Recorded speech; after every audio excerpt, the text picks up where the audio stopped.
sejak dilantik awal September 2025, Menteri Keuangan Purbaya Yudi Sadewa telah melakukan sejumlah gebrakan yang mendulang sorotan publik. Selain itu, Purbaya juga dikenal dengan gaya koboynya yang blak-blakan namun tegas.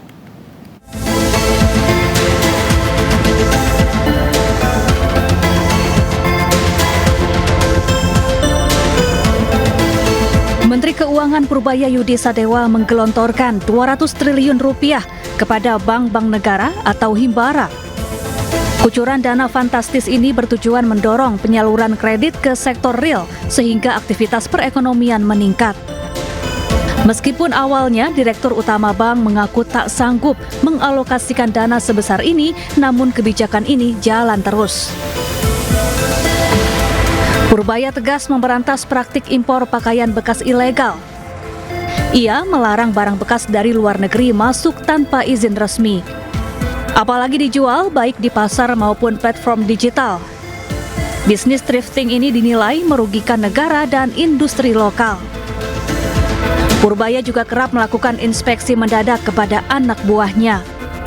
Ia bahkan mengultimatum para pegawai Kementerian Keuangan agar jujur dan disiplin dalam bekerja.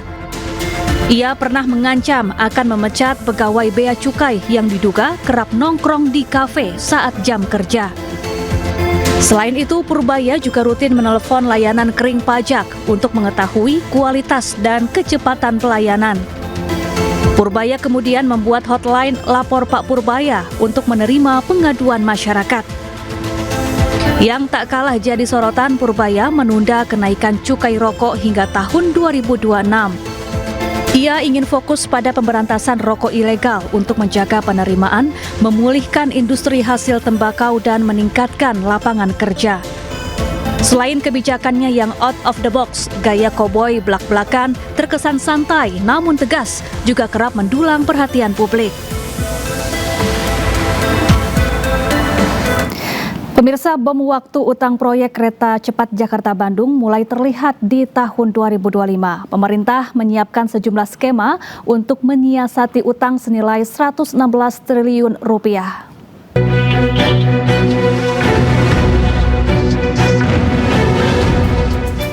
Pasca beroperasi, proyek kereta cepat Jakarta-Bandung atau WUS menyisakan utang dengan nilai fantastis mencapai 116 triliun rupiah.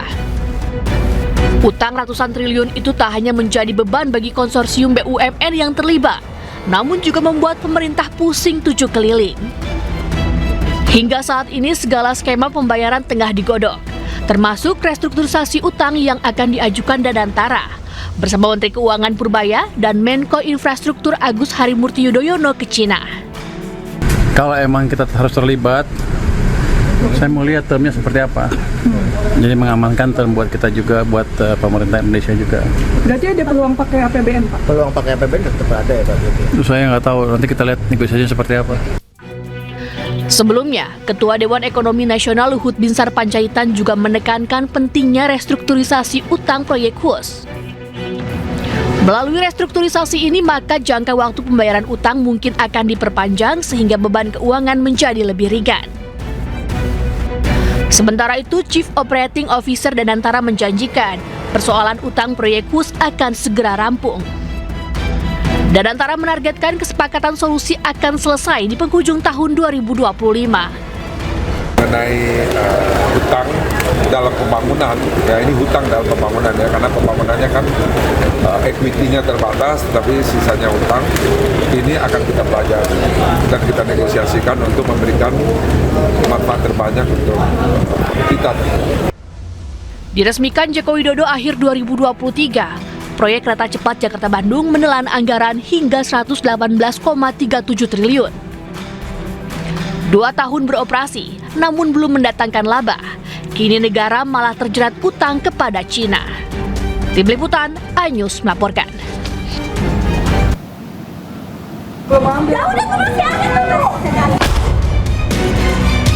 Awal Februari 2025, keputusan pemerintah melarang penjualan gas LPG 3 kg di tingkat pengecer membuat kisruh. Lewat Kementerian Energi dan Sumber Daya Mineral, kebijakan gas 3 kg dijual hanya sampai di pangkalan resmi dibuat agar pendistribusian gas melon lebih tepat sasaran dan mengurangi potensi penyelewengan subsidi. yang belum ambil.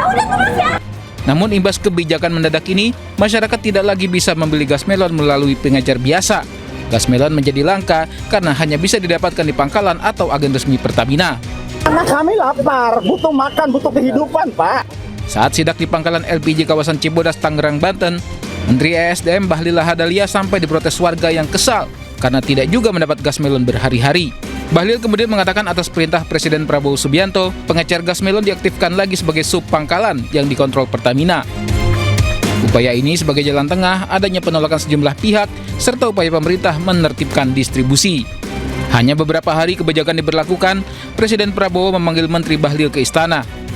Presiden akhirnya mencabut kebijakan tersebut usai mencermati kesulitan dan antrean yang dialami warga di sejumlah daerah.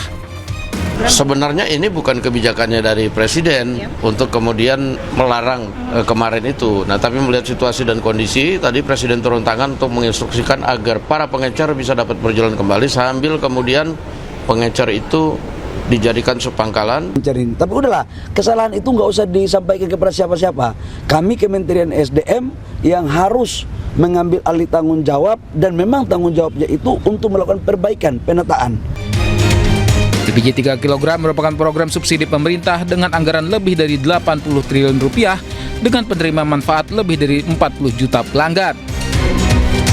Gas melon ini hanya diperuntukkan bagi kalangan menengah ke bawah atau pelaku usaha kecil dan menengah. Tim Liputan iNews melaporkan.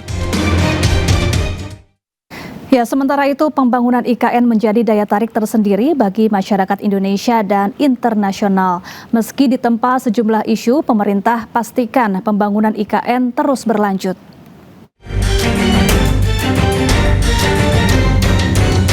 Ibu kota Nusantara menjadi sorotan di tahun 2025 ini. Media internasional sempat menyebut IKN akan menjadi kota hantu. Isu ini diperkuat dengan pemotongan anggaran IKN oleh pemerintah. Namun isu ini langsung dibantah oleh pemerintahan Presiden Prabowo. Pembangunan IKN pun dipastikan tetap berjalan. Tak hanya isu kota hantu, IKN pun sempat membara saat kebakaran terjadi di salah satu gedung yang sedang dibangun pada Oktober 2025. Meski tak ada korban jiwa, namun keamanan bangunan di IKN menjadi sorotan. Selain itu, isu prostitusi marak di IKN menuai reaksi publik. Kepala Otorita IKN Basuki Hadi Mulyono pun buka suara dan memastikan sudah tidak ada lagi prostitusi di IKN. Meski diterpa sejumlah isu, namun pembangunan IKN terus berlanjut. Kepala Staf Kepresidenan M. Kodari menegaskan IKN akan menjadi ibu kota politik Indonesia. Fasilitas 3 pilar utama kenegaraan pun harus sudah siap pada 2028. Saat ini sejumlah pegawai kementerian dan lembaga sudah mulai menetap di IKN. Badan Pusat Statistik mencatat penduduk IKN didominasi Gen Z dengan 27,20% dan diikuti oleh generasi milenial sebanyak 23,53%. Sementara pada tahun 2025, penduduk IKN didominasi oleh penduduk usia produktif dengan proporsi sebesar 67,91%. Sementara saat ini total penduduk di IKN mencapai 147.427 jiwa. Saat ini kantor wakil presiden di kawasan inti pusat pemerintahan sudah selesai dibangun. Masjid Nusantara dan Basilika Nusantara juga terus dikebut pembangunannya. Sementara jalan tol IKN diuji coba mulai 20 Desember 2025 hingga 4 Januari 2026. Atasi pengangguran di Indonesia, pemerintah terus berusaha menciptakan lapangan kerja. Program magang berbayar diluncurkan dengan anggaran mencapai 1,4 triliun rupiah.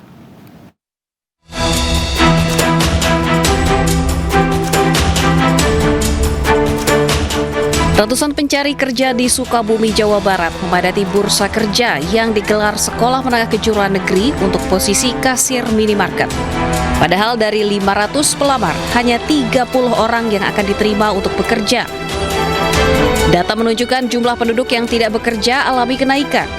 Februari 2024 sekitar 1,6 juta orang tidak bekerja. Dan pada Februari 2025 sekitar 1,8 juta orang tidak bekerja. Untuk mengatasi pengangguran di Indonesia, pemerintah terus berusaha menciptakan lapangan kerja. Program magang dibayar pun diluncurkan dengan anggarannya yang mencapai 1,4 triliun rupiah. Magang dilaksanakan selama 6 bulan dan berlaku bagi lulusan baru perguruan tinggi D3 atau S1 maksimal 1 tahun setelah kelulusan.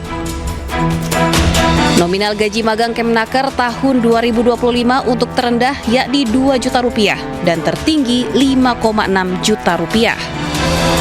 1 bulan berjalan, Sekretaris Kabinet Teddy Indrawijaya dan Menteri Ketenagakerjaan Yasir Lee menengok peserta magang nasional di sebuah perusahaan manufaktur asal Jepang di Kabupaten Bekasi, Jawa Barat.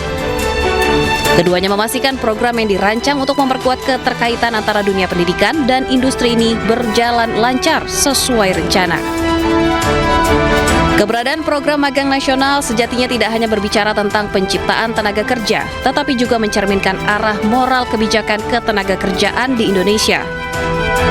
Dalam masyarakat yang masih diwarnai kesenjangan kesempatan dan ketimpangan akses pendidikan, program magang Kemnaker 2025 seharusnya bisa membuka lapangan pekerjaan yang lebih luas hingga angka pengangguran di Indonesia bisa turun. Tim Liputan iNews melaporkan.